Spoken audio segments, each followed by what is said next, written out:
I was 12 the summer everything changed. We had just moved into a small town in northern Wisconsin called Red Oak Hills, a place that looked straight out of a Norman Rockwell painting. There was one gas station, a single diner that doubled as the town's gossip hub, and a population that hadn't crossed 700 since the 82nds. People waved when you drove by, left pies on porches, and kids still rode their bikes until the streetlights came on. Back then, I thought I'd stepped into some peaceful, picture-perfect world. I couldn't have been more wrong. My mom, Lydia, had finally saved enough after her divorce to get us out of the apartment complex in Milwaukee and into our own small house, nothing fancy, a 2-bedroom, a white clapboard home with green shutters and a squeaky screen door.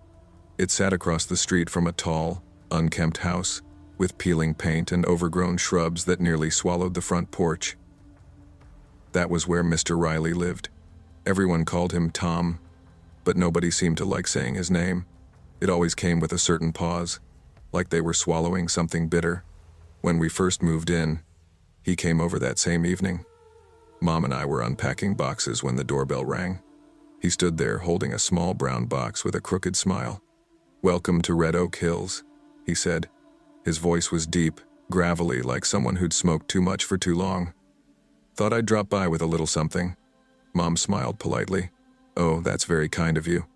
You didn't have to." "I wanted to," he interrupted, his eyes flicking toward me for a second too long before he looked back at Mom. "It's homemade fudge. My kids used to love it." That caught my attention. "You have kids?" I asked. He nodded, though the movement seemed slow and reluctant. "Had. They're grown now. Don't come around much." Mom thanked him again and closed the door. As she turned away, she muttered, "He gives me the creeps." I didn't think much of it at the time. Adults always thought other adults were weird for reasons kids couldn't see. But the way his eyes lingered on me stuck with me for days. By the second week, I'd made a few friends. Jamie from the corner house was my age and had an old PlayStation 2 hooked up in his garage where we'd play Twisted Metal or Madden after school. "Don't go near Riley's place," he warned one day while we were shooting hoops in his driveway. "Why not?" He shrugged, dribbling. "He's weird, man. My dad says he's always out back burning stuff. Sometimes he's digging holes at night, like 2 a.m. or something." I laughed. Maybe he's just burying his bad cooking. Jamie didn't laugh. "My older brother says he had a wife once. She just disappeared. Cops came but didn't find anything." That night, when I looked across the street, I saw the faint orange glow of a fire in his backyard and the shadow of Mr. Riley moving slowly back and forth.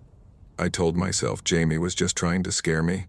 A few days later, I was walking home from the park when I saw Riley standing by his mailbox, fiddling with something inside.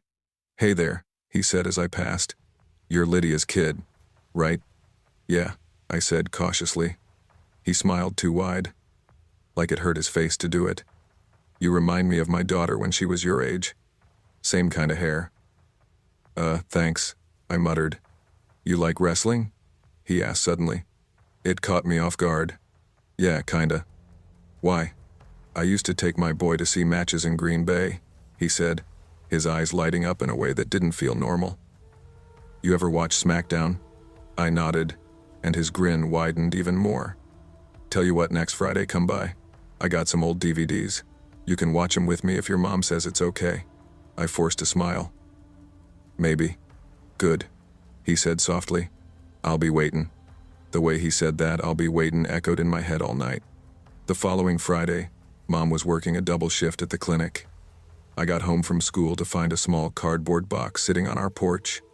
My name, Ashley, was written on it in thick, black Sharpie. There was no return address. I opened it inside, expecting maybe something Mom had ordered. Instead, I found a folded black t-shirt with the words, "Phenomenal One," AJ Styles across the chest. There was also a printed photo of AJ Styles, autographed, and a note. "Hope you like this, sweetheart. You deserve something special. Maybe you can come watch with me next week. Just you and me. T." My stomach dropped. T for Tom. I showed it to Mom when she came home. Her face went white. She immediately went to the phone and called the police. They came, asked a few questions, and took the box as possible evidence. Officer Grant, a large man with kind eyes, crouched beside me. "You said this was on the porch when you got home?" "Yeah." "You see anyone hanging around?" I shook my head. "Okay, you did the right thing telling your mom. If anyone comes to the door or tries to talk to you, you call us right away, all right?" I nodded, but I could see in his face he didn't expect to find much. Small-town cops didn't get cases like this. It stopped for a couple of weeks. I started thinking maybe I'd imagined everything that it was. Some weird coincidence.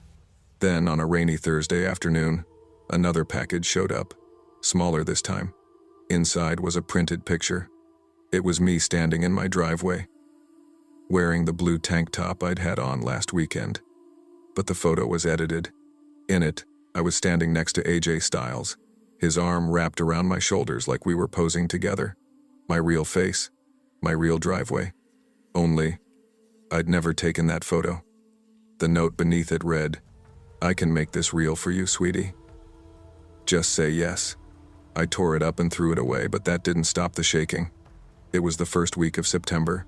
School had just started, and Mom had to go out of town for a work seminar overnight.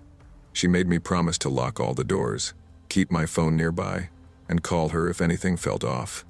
Around 9 p.m., I was watching TV in the living room when I heard a faint tap on the front window. Then again, tap, tap, tap. I turned off the TV. Silence. A minute later, tap, tap, closer this time. I slowly walked to the window and pulled the curtain just an inch to the side. There he was, Mr. Riley, standing in the rain, staring right at me. I gasped and dropped the curtain. My heart was slamming in my chest. My phone was on the kitchen counter. I grabbed it and dialed 911 with trembling hands. 911, what's your emergency? Someone's outside my house. My neighbor, he's not supposed to be here. Are you in a safe location? I think so. He's right outside the window. Before I could finish, I heard the screen door creak. He was coming in. "Ma'am, stay on the line," the operator said, but I couldn't move. The doorknob rattled once, twice. Then click. The door opened. "Sweetheart." His voice slithered through the dark. "Why'd you ignore my letters?" I ran.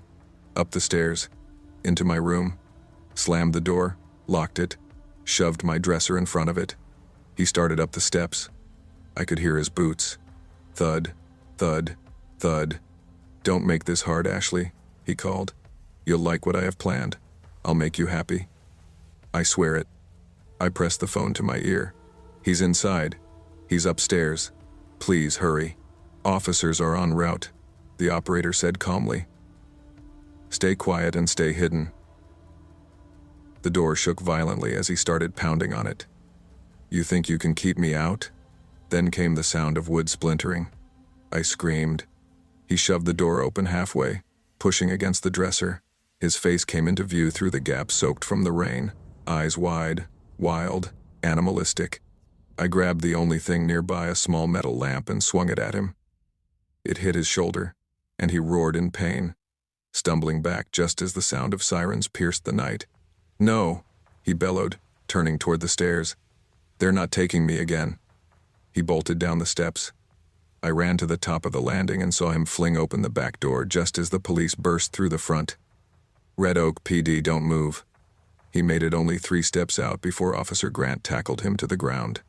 I stood there, shaking, clutching the lamp like it was a lifeline. Mom came home before sunrise. I'd never seen her cry like that.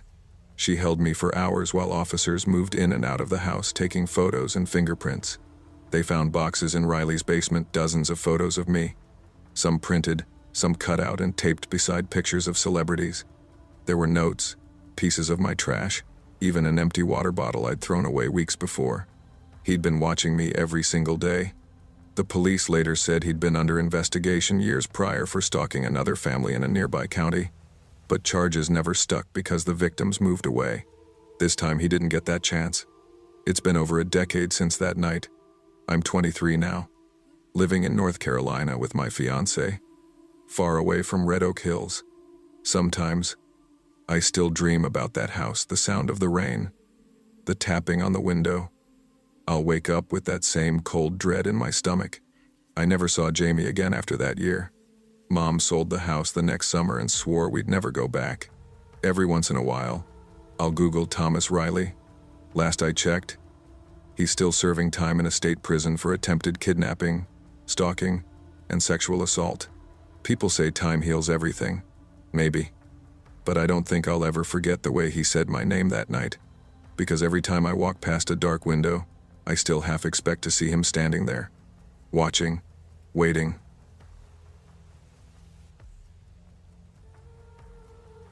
I was 13 that summer, awkward, restless, and way too curious for my own good. My parents had split when I was barely old enough to remember, and since then, my brother and I spent every other weekend at my dad's trailer just outside a small town called Millbrook, Ohio. It wasn't the kind of place you bragged about: rows of faded mobile homes, dusty gravel roads, and neighbors who always seemed to know way too much about you. My dad worked construction, rough hands, soft heart, and he'd married a woman named Karen, a nurse who meant well but always acted like my brother and I were two extra chores she never signed up for. My brother Josh was 15 then, cocky, tall, thought he was a grown man because he could fry eggs without burning them. Every visit had the same rhythm. We'd wake up early, sneak Pop-Tarts from the cupboard before Karen came out, and then split up me in my room watching old action movies, him glued to the Xbox in his. That Saturday started no different. My dad had to take Karen to some doctor's appointment down in town. "Be good," he said, tossing Josh the man of the house title for the next few hours. "Don't open the door for anybody." Yeah, got it," Josh muttered without looking up from his controller. I was still in my pajamas, half asleep, when I threw on Live Free or Die Hard in my room. My dog, Rusty, a lazy golden mutt, was sprawled on the bottom bunk snoring like an old man. I loved that dog. He was more loyal than half the people in my life. By the time the credits rolled, the sun had climbed high, pouring through my thin curtains. I figured I should probably get dressed before Karen came home and complained about me being unproductive. My room wasn't big, just enough space for a bunk bed, a dresser, and a tiny TV. The window sat right above the top bunk, facing the edge of the park that bordered the trailer lot. I grabbed a t-shirt and jeans from the dresser. Rusty's ears perked up before I even pulled my shirt over my head. He stood up, tail stiff, staring straight at the window. Then, out of nowhere, he growled. Now, Rusty never growled. He'd bark at the mail truck or whine for table scraps. But this was different. This was deep, guttural, primal. I froze mid-motion, my pulse picking up. "What is it, boy?" I whispered, walking closer. He growled louder, his fur bristling. I moved toward the window, my stomach tight. From where I stood, I could see nothing but the thin layer of light coming through the blinds. My hands shook a little as I lifted one slat to peek outside. Nothing. Just the trees swaying and the old swing set behind the next trailer. "Relax, Rusty." I sighed, but my voice was unsteady. "It's probably a squirrel." I turned back toward the dresser, then froze. That feeling, the one that crawls up your spine when you know someone's watching you, hit me like a slap. Rusty's growl deepened. I turned my head slowly back toward the window. A hand, dirty, veiny, with yellowed fingernails pressed flat against the glass. My heart dropped into my stomach. Another hand followed, gripping the frame, and then a face rose into view, smiling. It was Mr. Donnelly, the guy who lived 5 trailers down. Mid-40s, always smelled like cigarettes and beer. The type who'd wave too long when you passed by. He'd made my skin crawl ever since I could remember. Now he was right there, peering into my room. His eyes swept across the space like he was cataloging everything, until they landed on me. And when they did, his smile widened. He lifted a finger and tapped the glass twice. Then, slowly, he motioned for me to come closer. "No," I mouthed, backing away. Rusty lunged, barking wildly, teeth bared. That only seemed to amuse him. He tried to slide the window open, fumbling with the latch. "Josh!" I screamed, voice cracking. "Josh, get in here!" My brother's footsteps thundered down the hall. The man froze, his eyes going wide. When Josh burst into the room, tall, angry, protective, Mr. Donnelly's smirk fell away. "The hell's going on?" Josh shouted, grabbing the metal bat that leaned against my wall. The man's face twisted fear, guilt, something dark, and then he bolted. Josh yanked open the blinds just in time to see him sprinting down the gravel road, stumbling in his work boots. "Hey!" Josh yelled, running out onto the porch. "You come back here, freak." I followed, trembling, clutching Rusty's collar as he fought to chase after the man. My heart pounded so hard it made my vision pulse. He disappeared around the corner, gone. Josh was still pacing, bat in hand, muttering curses. "What the hell was that? You know that guy?"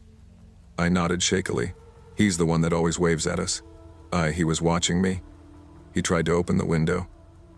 Josh's jaw tightened. "Dad's gonna lose his mind if he hears this." "Then we don't tell him," I said quickly. "Please, Josh. You know what he'd do." He sighed, rubbing his face.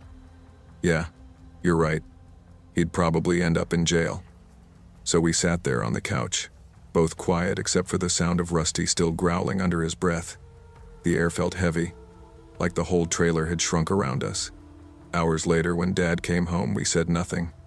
Karen asked why Rusty was barking so much, and I just said a raccoon had gotten into the trash again. But I couldn't shake the image of that smile. Over the next few weeks, I avoided walking past Mr. Donnelly's trailer entirely. Every time we drove by, I'd catch a glimpse of him on his porch, beer can in hand, watching the road, watching me. Then one night, maybe 2 months later, sirens tore through the quiet neighborhood.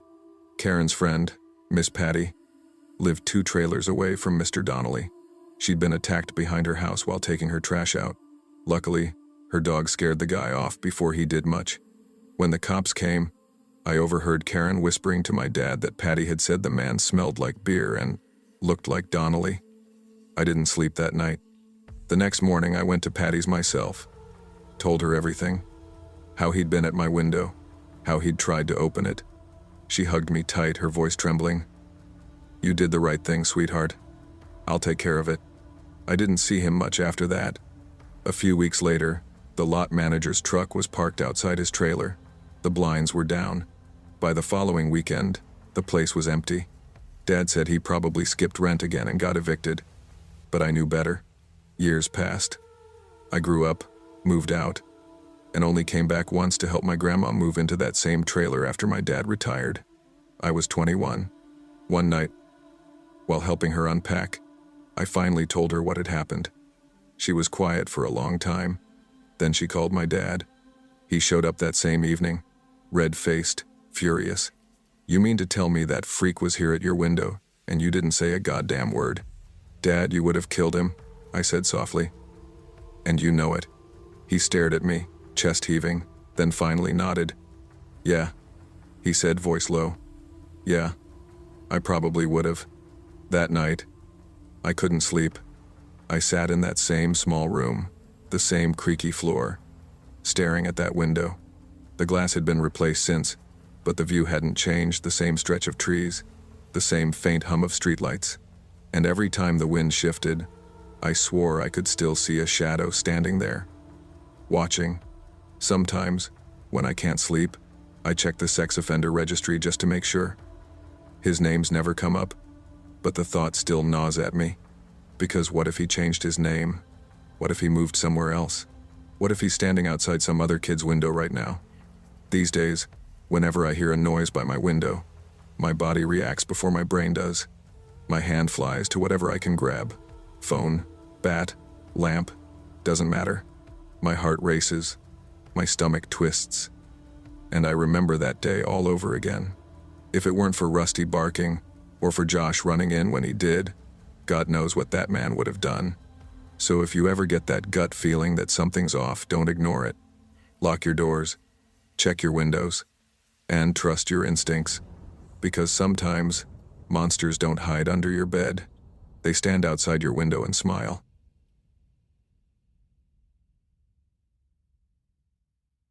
I used to live with the biggest lunatic on the damn planet. His name was Reggie Morales, and he was this 6'4" Puerto Rican dude from the Bronx who somehow looked both homeless and famous. At the same time, gold chain, sleeveless Metallica shirt, torn jeans, and an attitude that could curdle milk. Reggie had exactly two emotional settings, furious or hysterical. There was no middle ground with that man. When he was in his laughing his ass off mood, he was loud but bearable. When he was in one of his ready to swing at anything that moves moods, though, you just prayed you wouldn't cross his path. I met Reggie through a roommate listing on Craigslist 2 years back when I was broke, desperate, and new to South Newark, New Jersey. I was doing food delivery for Uber Eats during the day and trying to work on my stand-up material at night.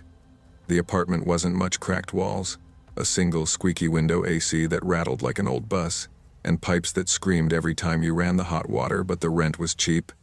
And Reggie was usually out touring as a roadie for some post-hardcore band called Ashes on the Hudson. That meant peace and quiet for weeks at a time, which was basically heaven. But when he was home, hell had a zip code, and it was ours. One hot July afternoon, I remember sitting in the living room, sipping some sweet peach lemonade, half listening to a neighbor's bachata music drifting through the open window. It was one of those rare, lazy afternoons where life actually felt okay. Then the door slammed open so hard the frame cracked. Reggie came barreling in, covered head to toe in what looked like brick dust. His hair wild, eyes even wilder. "Yo, bro, you got bricks?" he shouted, panting like a maniac. I blinked. "Bricks? What the hell are you talking about, man? There's bricks on the damn roof. I need 'em," he said, pointing upward like some deranged prophet. "Reggie, you high again? I don't got bricks, man. Why would I have bricks?" He ignored me, storming out of the apartment and up the stairwell. I just sat there frozen for a second until I heard shouting outside, kids yelling in Spanish. I leaned out the window and saw a bunch of 1-year-olds on the sidewalk yelling, laughing, flipping me off. Then bam! A brick hit the spot where they were standing 2 seconds ago. I ducked. That was Reggie for you. The kind of guy who could leave to buy cigarettes and somehow end up in a brick fight with middle schoolers. By the time October rolled around, I was counting the days until he left for another band tour. I'd been saving to move out, but he told me he'd be gone for 2 weeks on a Halloween run, so I decided to tough it out a bit longer. Except, right before leaving, we got into a huge fight over rent. "You're late again, bro," Reggie barked, pacing the living room. "I'm not covering your ass this month." "I'm trying, man. Delivery's been dead lately." "Then hustle harder." "You think my band's living off F*** King Sunshine?" That was Reggie's version of a pep talk all fire. No empathy. But this time, it got ugly. He got right in my face. I could see his jaw tighten, that flicker in his eye like he was debating whether to hit me or not. I'll admit it, I was scared. Reggie wasn't the kind of guy who knew when to stop. Thankfully, he left the next morning. I watched from the window as he threw his backpack into his van and peeled off, middle finger waving through the window. When he was gone, I finally exhaled. For the first time in months, the apartment was quiet. 3 nights later, October 30th, I was sitting in our little kitchen, scrolling through rental listings on my cracked laptop while eating arepas and listening to a podcast. The place smelled faintly like lemon cleaner and stale beer. Then the buzzer went off. The intercom barely worked, but I heard a muffled voice. Something like, "Delivery for number 3. Door buzzer, no work. Without thinking twice, I buzzed them in. Newark's full of delivery guys, who was I to question it? That's when I heard it. Boom.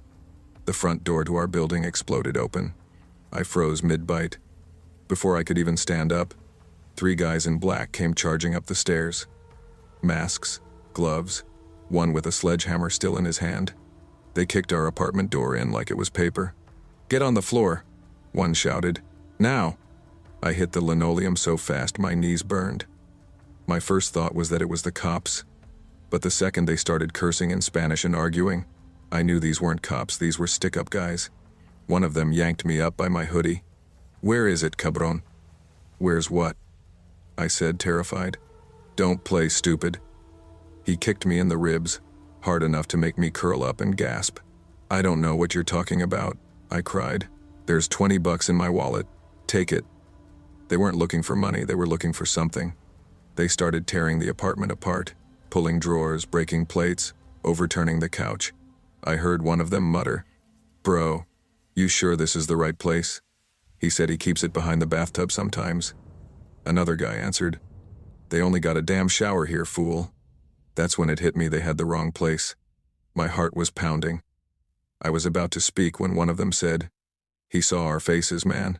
He gotta go." My whole body went cold. The one with the gun lifted it toward me. Another guy grabbed his arm. "Yo, chill, not here." They started arguing, yelling, pushing each other. That's when I heard it, the unmistakable slam of the building's front door. Heavy boots on the stairs. Then, a voice I would have known anywhere. "Yo, which one of you took my F*** King amps?" "Reggie." He was back. The robbers froze. I froze. Reggie stomped up the stairs, cursing a storm. "Y'all think you can just break my—" He stepped into the apartment mid-sentence, staring at the wreckage. "What the f— Who are you?" One of the gunmen barked. "Who the hell are you?" Reggie shouted back. And then chaos. The gunman aimed at Reggie, but before he could fire, Reggie hurled his backpack straight at his face. The guy stumbled, misfired into the ceiling, and Reggie tackled him like a linebacker, slamming him into the floor. The other two jumped in. Reggie fought like a mad dog, headbutting, punching, kicking, just wild fury. "Reggie," I screamed, crawling for cover behind the counter. "Call the cops," he shouted back, still swinging. Then I heard a yell. Reggie had grabbed the gun. The two other guys backed off. Hands up. Reggie, breathing hard, bleeding from his forehead, pointed the gun at them. "You got 5 seconds to get the hell out of my apartment." They ran. He sat on the pinned guy's back, panting. "Yo, call 911 before I kill this piece of shit." I did. My hands were shaking so bad I could barely hit the numbers. When the cops finally came, they arrested the guy Reggie had taken down. Only after the chaos died down did I notice the blood spreading across Reggie's shoulder. He'd been stabbed. A few hours later, Reggie came home from the hospital, high on painkillers and cheap whiskey he'd stopped for on the way back. The apartment looked like a war zone, glass everywhere. Drawers overturned, door hanging off the hinges. He tossed his jacket onto the couch and grunted, "Yo, you clean up, right? I can't deal with this crap." I was sweeping the floor when I said, quietly, "Reggie, you saved my life, man. For real." He looked up at me, really looked for the first time ever. His face softened just a little. Then he smirked. "You coulda jumped in any time, bro." I laughed, half crying. "Yeah, sure, man." He turned toward his room, muttering, "Did you see the look on those guys' faces, though? That shit was hilarious." He laughed, that same unsettling, high-pitched laugh that could peel paint off walls. And as his door slammed shut behind him, I just stood there, broom in hand, heart still racing. For all the hell he put me through. That psycho neighbor, the biggest idiot I ever met, had saved my damn life.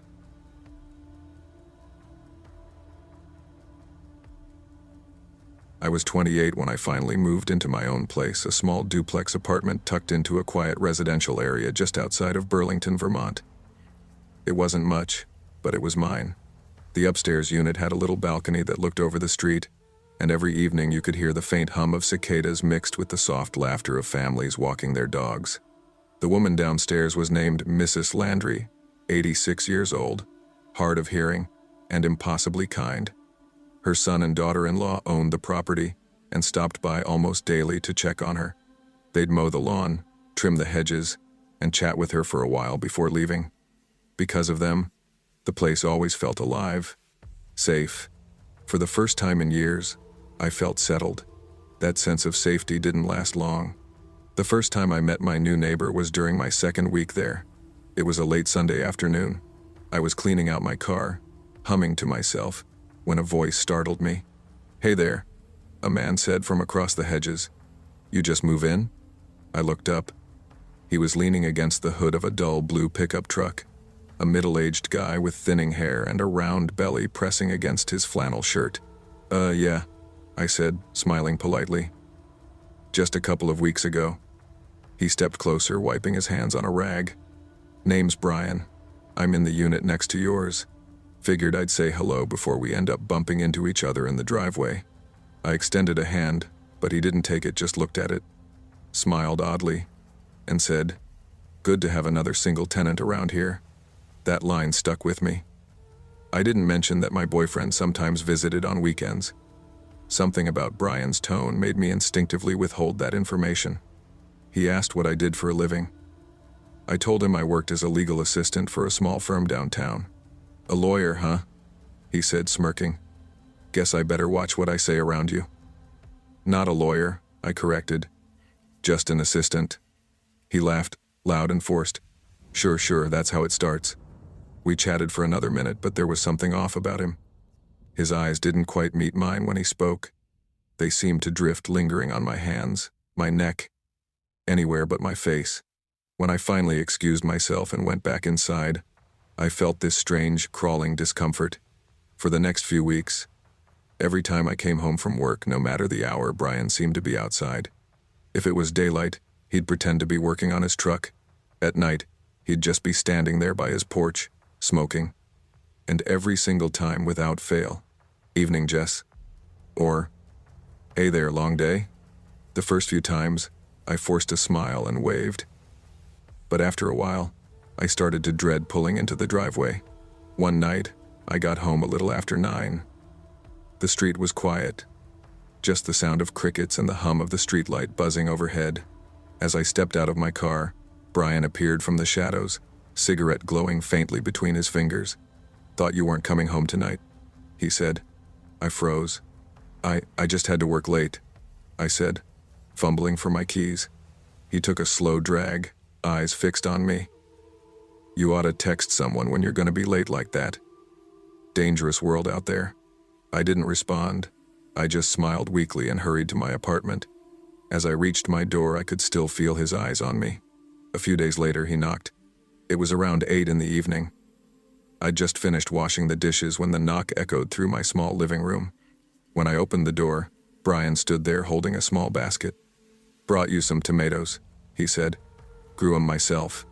Thanks," I said, taking the basket. "You like wine?"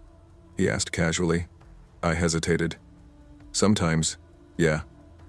"I've got a bottle of red open right now," he said. "You should come by. We can have a glass, talk a little. It gets quiet here, you know." "Maybe another time," I said quickly. "I've got some work to finish up tonight."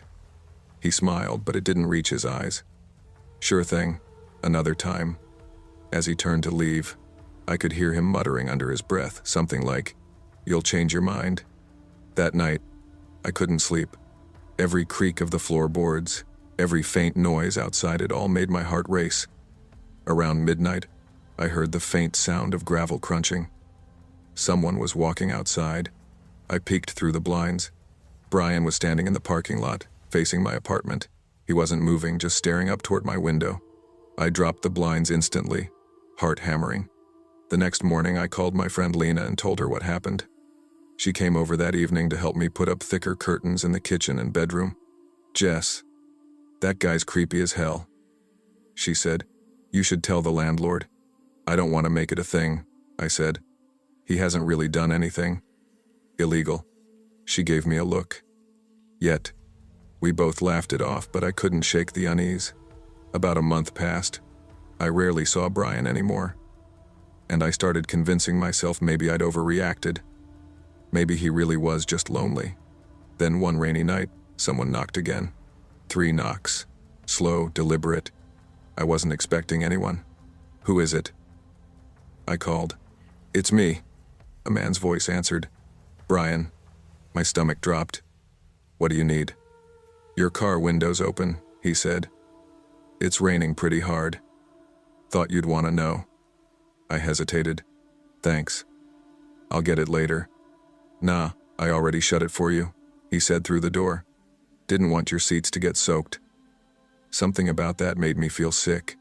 He'd been close enough to my car to reach inside. "Okay. Thanks," I said weakly, but I didn't open the door. He lingered a moment longer. I could hear him breathing. Then he muttered something low, too quiet to understand, and walked away. The weeks that followed were quiet again. I almost let myself relax. Until one afternoon the next summer, I was heading to my car when Brian appeared by his truck. wiping his hands. "Hey," he said, "got some news." "Oh?" "I'm moving," he said with a shrug. "Got a job offer in Maine. Guess I won't be around to keep an eye on you anymore." "Keep an eye on me?" I repeated. He chuckled. "This neighborhood ain't what it looks like, Jess. Not everyone here's nice, but you'll figure that out." Before I could ask what he meant, he waved and turned away. That was the last real conversation we had. A week later, when I came home from work, there was a paper bag sitting neatly by my front door. Inside was a small bottle of red wine. Taped to it was a handwritten note. "I really enjoyed having you next door. Too bad we never got to share that glass. Take care of yourself, Jess. Maybe someday you'll think of me when you drink this." I stared at the note for a long time. The handwriting was jagged, uneven, like he'd written it in a rush. I poured the wine down the sink without opening it. Months passed. I almost forgot about him until one night last winter. I'd just gotten out of the shower when I heard it. A faint scratching sound coming from the kitchen. When I looked, the curtain by the window was moving slightly, as if someone had just brushed against it. I froze. Then, from outside, I heard soft footsteps fading away down the driveway. The next morning, there were faint boot prints in the snow outside my kitchen window, size 11 or 12 maybe, and a cigarette butt half buried near the steps. No one else in the complex smoked anymore. I reported it to the landlord. She said she'd install cameras near the lot, but I never saw any. It's been 2 years since then, and I've moved to another city. I still catch myself checking windows before I undress, making sure curtains are drawn tight, double locking doors before bed. Sometimes, when I walk to my car at night, I still half expect to hear that slow, familiar voice. "Evening, Jess." But there's only silence, and somehow, that silence feels worse. Welcome, sleepy soul. I'm your storyteller tonight, here to help you drift into deep, peaceful sleep. Before we begin, don't forget to like the video and subscribe for more bedtime stories. Let me know in the comments where you're watching from and what time it is. And if there's a story you'd like to hear next, I'd love to know that too. I used to think the worst thing a person could do was lie. Not cheat, not steal, lie. A lie rots you from the inside even if no one else knows. And I carried mine like a nail in my shoe, pretending I wasn't limping. But I swear on every scrap of truth I ever had left, I didn't think it would catch up to me like this. Not on a stupid, quiet morning. Not when I was trying for once to relax. Back then, we lived in a sleepy suburb outside Denver. Cul-de-sacs, trimmed lawns, neighbors who posted in the Facebook group about coyotes and suspicious vans. My wife Harlow grew up there. I didn't. Maybe that's why she always seemed comfortable, and I always felt like a visitor renting space in someone else's dream. That morning, I was lying by the pool reading a paperback I'd been trying to finish for months. The sun wasn't even harsh yet, just warm enough on my shoulders. Harlow floated in the water with her sunglasses on, humming some old Fleetwood Mac song off key. It felt normal, peaceful, maybe too peaceful. I didn't realize how much I'd come to depend on moments like that to drown the guilt building up inside me. Then I heard it. Click. Not loud, but sharp enough to slice through the morning air. I thought it was maybe the neighbor's gate or a bird diving into the fence. But then a shadow passed over my book. I looked up. A drone. Small, matte black. No stickers, no retail markings. The camera underneath swiveled like an eye locking onto me. Click. Yo. Hey. I stood up so fast the chair scraped. What the hell? Harlow jolted upright in the pool. What's going on? The drone zipped lower, hovering above her, close enough that the prop wash rippled the water around her face. Harlow screamed. Get it away. What is that? I grabbed my book and swatted at the drone like it was a hornet. It darted back with inhuman precision, then shot straight upward, clearing the trees, disappearing over the fence toward the street. Concrete burned my bare feet as I ran through the side yard. Hey, come back here. I don't know what I thought I'd do. Catch it? Tackle it midair like some action hero? But adrenaline doesn't care about logic. Adrenaline takes the wheel. The drone wove through branches, skimmed above a SUV, then dove toward the end of the cul-de-sac before sliding into the open door of a backyard shed behind the last house. No hesitation. It flew straight in like a pet returning home. Before I reached it, the shed door slammed shut. I slowed, breathing hard. The neighborhood was silent. Too silent. No lawnmowers, no kids, just my heartbeat and the soft creak of the wooden shed like it was sighing. I tried the handle. Unlocked. Inside. Darkness. Dust. Old wood. The faint chemical smell of something electronic. No drone. I stepped in. The door slammed behind me, loud enough to feel in my ribs. Hey, come on, this isn't funny. I rattled the handle. No latch, no knob. Just flat metal on the inside. Whoever built the door made it so only one side could open it. Then a projector clicked on overhead. A rectangle of pale light blinked onto the wall in front of me. First, static. Then, me. Not just me. Me and Harlow in bed. In the kitchen. In the pool. In my office. Walking around half asleep, half dressed. Everything. Everywhere. The camera angles were from vents, behind mirrors, inside light fixtures. Then, him, Jace, my assistant from last year. The mistake I never admitted out loud. The one thing I thought I'd buried. Footage of me at his apartment. Kissing him in the back of my car. Talking drunk. Confessing things I never meant to say. Things no one was supposed to hear. Things that would ruin me. A new slide popped up. Transfer all financial accounts and properties to Alan Sherford within 30 minutes. We have access to all your devices. Don't test us. My stomach flipped. Alan, my wife. Harlow, I shouted at the dark shed. Is this you? Alan, whoever, this is insane. No response. A new message appeared. Bluetooth active. Send DocuSign file now. Timer starts. 29:59. I felt weak. Cold. My phone buzzed in my pocket. Bluetooth request to pair with device 01. My hands shook so badly I dropped my phone once. I opened the DocuSign attachment. The document was longer than a mortgage contract. Signing over bank accounts, trust funds, the mountain cabin, everything under my name. I stared at it until the numbers blurred. They had everything. They had footage no one should ever have. Footage that would destroy me publicly, personally, everything. I signed. Instantly the projector died. Darkness swallowed me. The door unlatched with a soft click. I ran home. Harlow's car. Gone. Her closet. Empty. Her phone. Laptop. Chargers. Gone. A deletion. A disappearance. Like she'd never lived there at all. My bank called the next morning confirming the transfer. I collapsed on the living room floor, screaming until my throat hurt.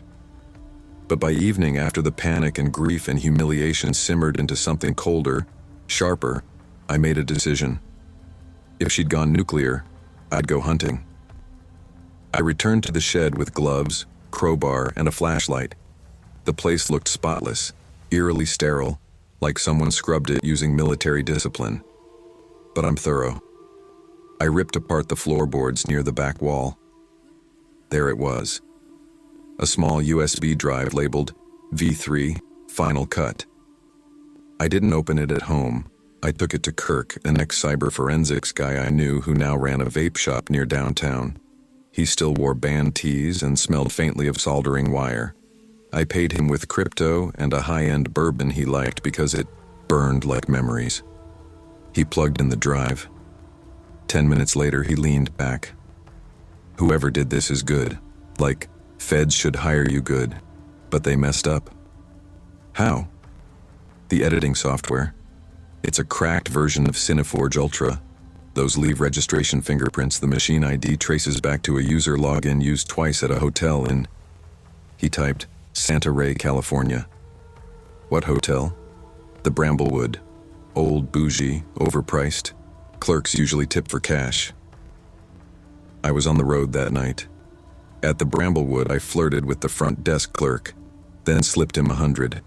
Room 228 had been booked under the name Lena Shade. Harlow loved Gothic novels. It stung. Security footage accidentally malfunctioned that whole week. Yeah, right.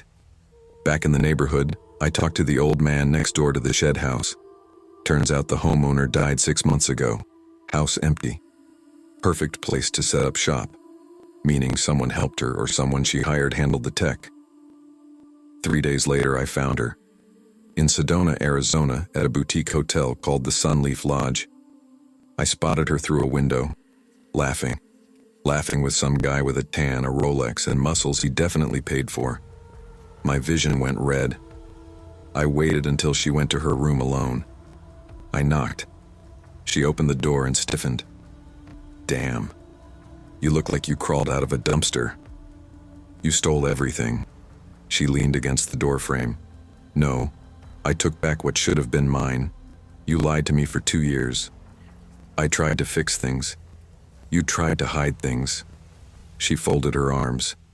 Big difference. I stepped inside without asking. She didn't stop me. You planned all of this. She didn't deny it. You had cameras in the house. Yep. You stalked me. She rolled her eyes.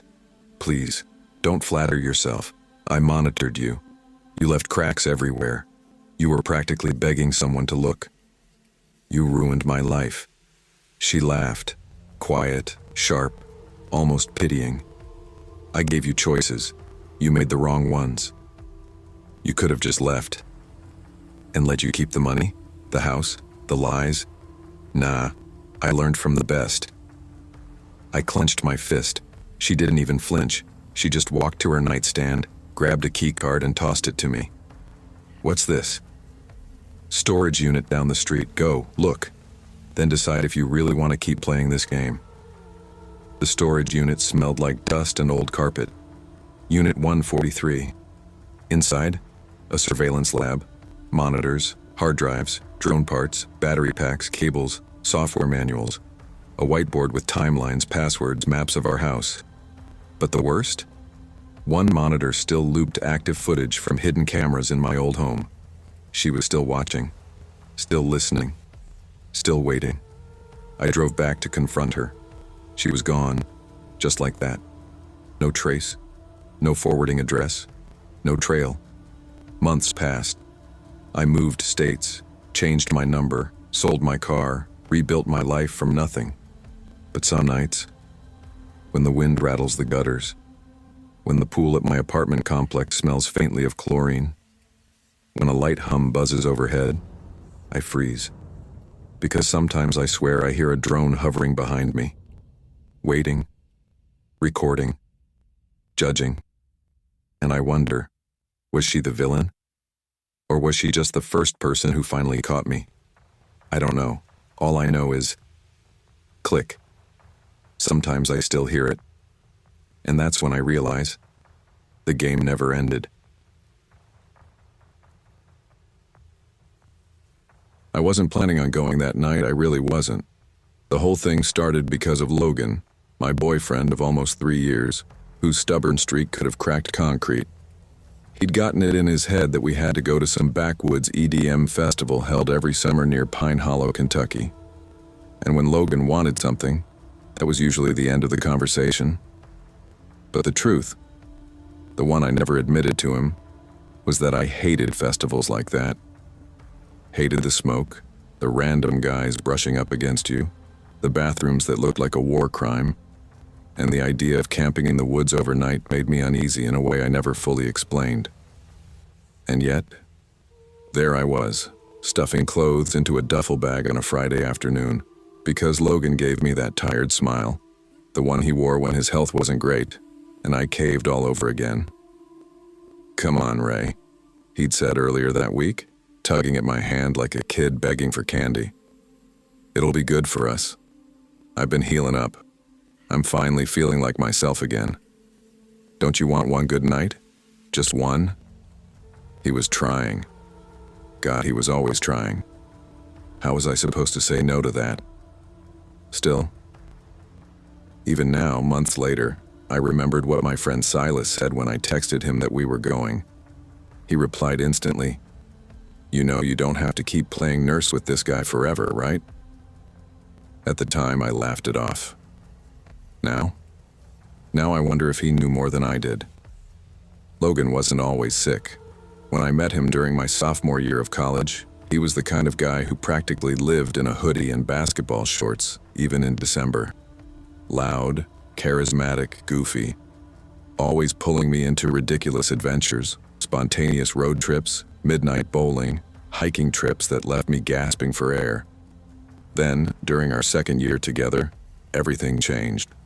First came the chest pains, then the dizzy spells, then the surgery, a heart valve replacement, the kind you associate with 60-year-olds, not a 27-year-old. The recovery was brutal. Weeks of barely eating, barely sleeping, barely moving. I stayed with him through all of it, taking shifts between his mom and sister, helping him to the bathroom, holding the bucket when he was sick, listening to him cry when he thought I couldn't hear. Everyone said I was a saint for sticking around. Everyone except Silas, who said, "You're more loyal than happy, Ray, and that shit doesn't last." I should have listened, because loyalty has an expiration date, but guilt doesn't. The summer heat slapped us full force the moment we stepped out of the car. Logan looked tired already, though he insisted he was solid, promise, as he slung his backpack across his shoulder. Silas rode with us. Thank God. I begged Logan to invite him because I knew I needed the buffer. When Logan got stressed or overwhelmed, he turned snappy, controlling even. Silas was the one person who could talk him down without escalating things. But Logan hated Silas. He never said it outright. But I caught the look he gave us sometimes, like he thought something was going on. It wasn't, not then. But he always saw ghosts where there were none. The festival grounds were buzzing with bodies, colors, neon lights threaded through pine branches, music thrumming like a second heartbeat. It reminded me of every reason I didn't want to be there, but Silas nudged my shoulder. "Relax, Ray, it's just one night, and hey, food trucks." I snorted. "Yeah, the peak cultural experience." He bumped me with his elbow, grinning. "Admit it. You missed my charming personality." Before I could respond, Logan appeared beside us, panting lightly like he'd run a mile. "Can we not flirt tonight?" he said sharply. Silas blinked. "Bro, I was just..." "Don't bro me," Logan said. "Just, whatever. Let's go find the stage." I watched Silas clench his jaw, just for a second, before he smoothed his expression and motioned for me to follow. But I felt the shift, the tension, like humidity before a storm.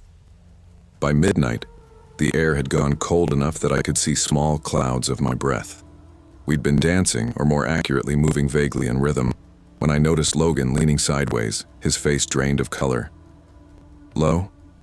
Hey." I touched his cheek. It was clammy. "Are you dizzy?" "I'm fine," he muttered, swallowing hard. Just need a minute." "You took your meds?" I pressed. "Yeah, Ray. I'm not stupid." I bit my tongue. Silas looked at me over Logan's shoulder, worry etched across his brow. "I'll get him some water," Silas said, already stepping back. "No," Logan snapped. "I need air. Real air." "We're outside," Silas said carefully. "You know what I mean." Logan grabbed my wrist, too tightly. "Come with me." His grip startled me. He wasn't usually physical like that. I nodded anyway. The three of us drifted toward the tree line. The lights dimmed the deeper we went until the music was just a dull thump behind us. Logan sank onto a fallen log. His breathing steadied. His shoulders loosened. After a few minutes, he said, "Give me a sec alone, okay?" I opened my mouth to argue, but stopped. He didn't look angry anymore, just defeated.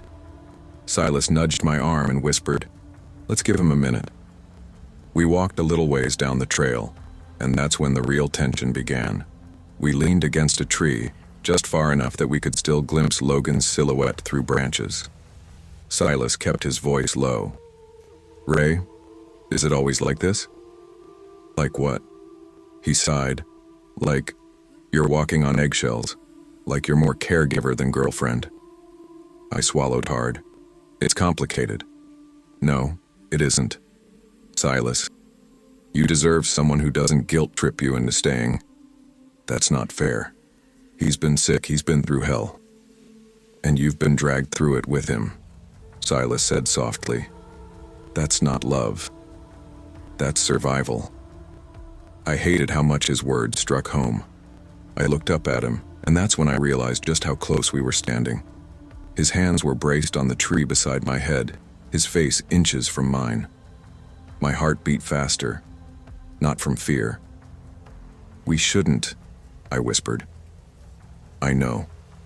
His voice cracked. But you feel it too. I didn't respond. I didn't need to.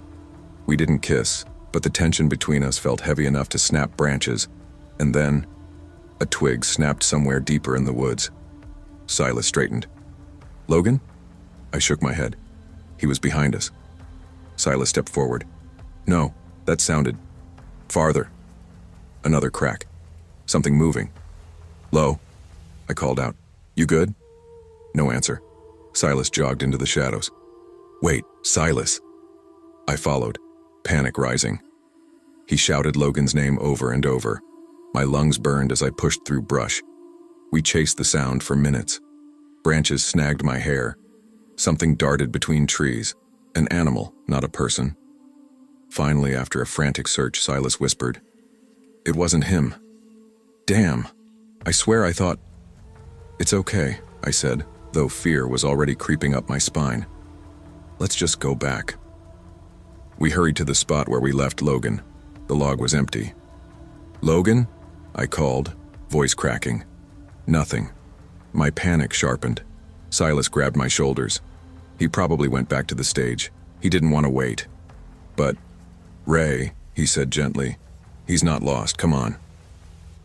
We rushed back toward the lights, but Logan was gone. We looked everywhere. By 2 a.m., the wind cut through my thin shirt. I was shivering and half sobbing. Silas cupped my face. Ray, listen. It's pitch black. If we go deeper into the woods now, we'll get lost. But he's sick. He could collapse. We'll start at sunrise. His voice softened.